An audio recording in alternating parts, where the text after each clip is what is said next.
यदि हम जिम्मेदार हैं तो भविष्य आने वाली पीढ़ियों के लिए अच्छा होगा। भारतीय न्याय संहिता 2023 अध्याय 20 निरसन और बचत। हमारी श्रृंखला के अध्याय 20 में आपका स्वागत है, जो नए विधायी ढांचे के निरसन और बचत खंडों पर केंद्रित है।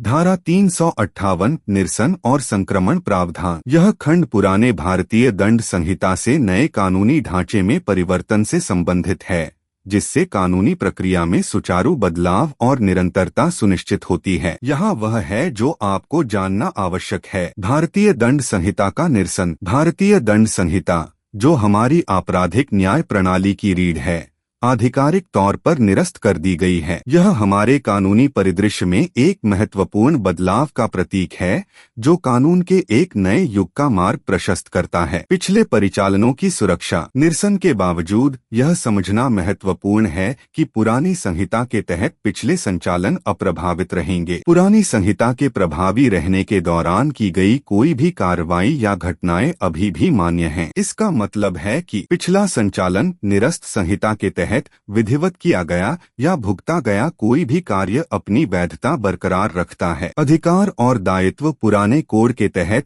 अर्जित या उपगत सभी अधिकार, विशेषाधिकार, दायित्व या देनदारियां बरकरार रहेंगी। यह सुनिश्चित करता है कि व्यक्ति और संस्थाएं पहले से स्थापित अपनी कानूनी स्थिति और जिम्मेदारियां बरकरार रखें। दंड और दंड। पुरानी संहिता के तहत किए गए अपराधों के लिए लगाया गया कोई भी दंड या दंड अभी भी लागू करने योग्य है। यह खंड यह सुनिश्चित करता है कि कानूनी प्रणाली की अखंडता को बनाए रखते हुए बिना किसी रुकावट के न्याय दिया जाए। कानूनी प्रक्रियाओं की निरंतरता। संक्रमण खंड में कानूनी प्रक्रियाओं की निरंतरता भी शामिल है। जुर्माने या सजा के संबंध में कोई भी जांच या उपाय ऐसे आगे बढ़ सकते हैं जैसे कि पुरानी संहिता को निरस्त नहीं किया गया हो। यह भी शामिल है जांच। पुरानी संहिता के तहत अपराधों से संबंधित चल रही जांच निर्बाध रूप से जारी रहेगी। कानूनी उपाय। पुरानी संहिता के तहत उपलब्ध कानूनी उपाय सुलभ हैं, जिससे यह सुनिश्चित होता है कि व्यक्ति प्रक्रियात्मक व्यवधानों के बिना न्याय मांग सकते हैं। कानूनी कार्यवाही। पुरानी संहिता के तहत शुरू की गई कोई भी कार्यवाही जारी रह सकती है,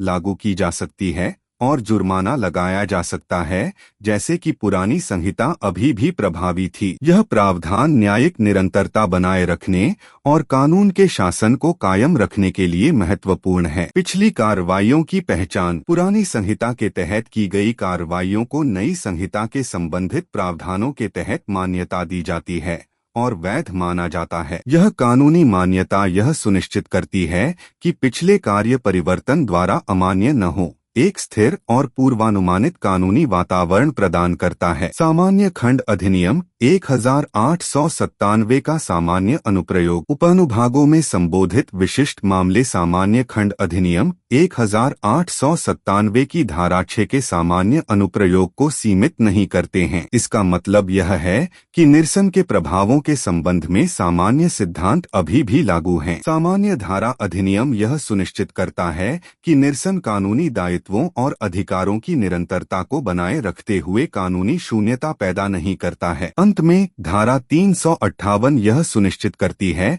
कि भारतीय दंड संहिता से नई संहिता में परिवर्तन सुचारू है और चल रही कानूनी प्रक्रियाओं, अधिकारों या दायित्वों को बाधित नहीं करता है। पिछले कार्यों की सुरक्षा करके और कानूनी कार्यवाही की निरंतरता प्रदान करके यह इस महत्वपूर्ण परिवर्तन के दौरान कानूनी प्रणाली की स्थिरता और निरंतरता बनाए रखता है। अध्याय 20 का यह विस्तृत अवलोकन निरसन और बचत प्रावधानों के महत्वपूर्ण पहलुओं पर केंद्रित है। अधिक जानकारी के लिए info9 साइबर मीडिया पर बने रहें, सूचित रहें, आराम से जियो।